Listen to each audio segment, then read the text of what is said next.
But for the record, Mr. President, go ahead and investigate. First of all, that's been investigated many, many times. COA, I'm not sure. I think the Office of the Ombudsman, ang nag-file pa ata, Chief of Staff mo eh. Senator Rob, I'm not sure, but parang may kaso na nun. Senator Drilon quizzed us here. I was Speaker of the House, but I chose to appear before the Senate to be able to answer all of those questions directly. The SEA Games, paulit-ulit yan. Biktima na ng speakership ng 2019 yan. Nahuli namin yung PR na sinabi kikiam, pinakain daw mga Muslim ng baboy, when it was chicken longganisa na pinakain. Pero nasiraan na tayo sa Malaysia, Indonesia. The SEA Games gave us so much honor. So far, it is still the biggest SEA Games in history. Many of our athletes launched their career, even going to gold medals in the Olympics. Our athletic and our yung aquatic natin center in Clark is one of the best in the world. Ang nagsabi nito yung Israeli coach ng isang foreign team doon. But go ahead if you want to investigate. But I just want to put on record, mukhang misfire. Bakit? Yung sinasabi niyang infrastructure na walang bidding, first of all, the procurement law has many modes of procurement. So don't make it appear sa public na just because walang bidding, may anomalya na to. Okay.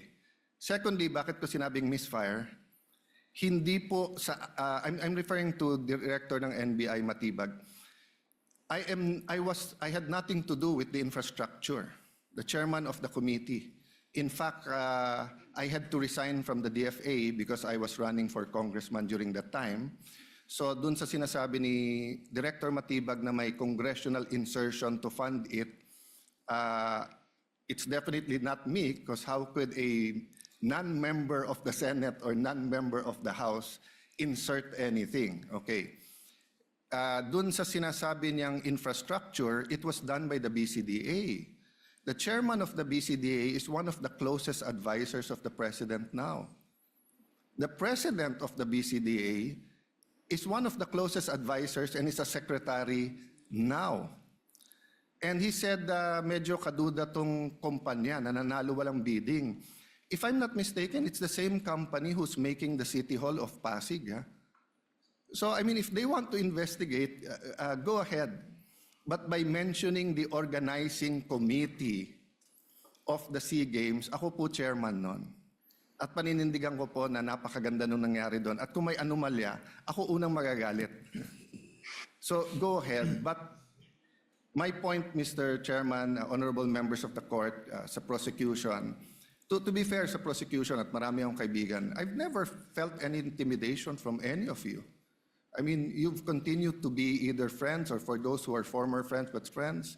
I mean, I don't know if nagkamali lang ako, but on the first day, I nodded ng konti kay Senator De Lima. Gumanon din siya, hindi ko alam kung na-acknowledge because we were friends once upon a time and this is a court. We owe it to each other to be professional, di ba?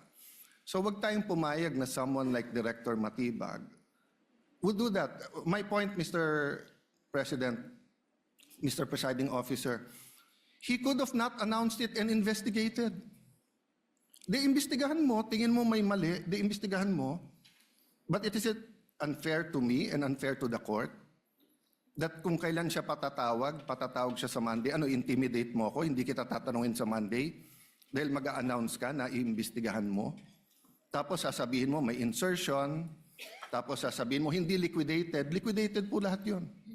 So, let me talk of unfairness. Hindi ba unfair? Kung ako, babaliktarin ko, sasabihin ko, inimbestigahan ko na rin kahapon eh. Ang sabi sa akin, mainit ang ulo ni Director Matibag kasi may contractor na daw yung binigay na lupa para sa NBI at gusto niya sarili niyang contractor. Or would that be fair to him?